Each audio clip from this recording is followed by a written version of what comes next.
think I started thinking about FGM before I thought about I'm statistically at risk of FGM. It had never really occurred to me because it doesn't.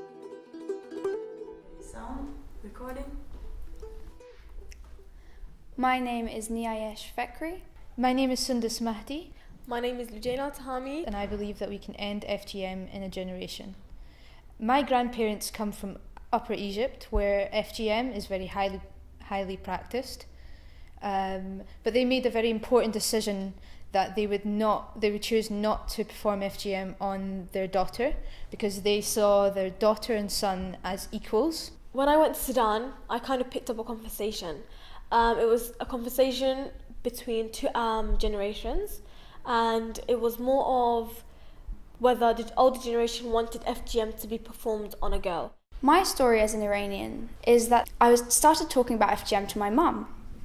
And my mum told me that in her generation, girls would talk about FGM and their knowledge of it, that it used to happen in rural areas in southern Iran. But today, much of that conversation has gone down. But I didn't really understand the importance of that until I was in school. When that discussion was happening in the classroom, I realised how uncomfortable my classmates were and how uncomfortable I was. So I was questioning it with my mum, and my mum made a joke. She's saying, "Oh God, if your grandma knew that you're doing campaigning on FGM."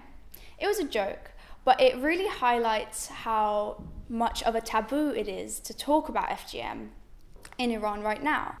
Because the younger generation, like my parents for example, have more education, they're aware of what the side effects are from FGM, they can actually stand up to the older generation and actually say no.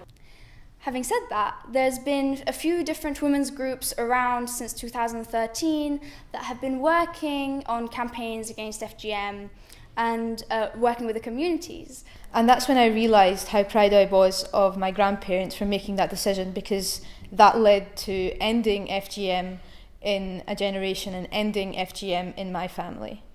And seeing groups like that just makes me think, yes, we can end FGM in a generation.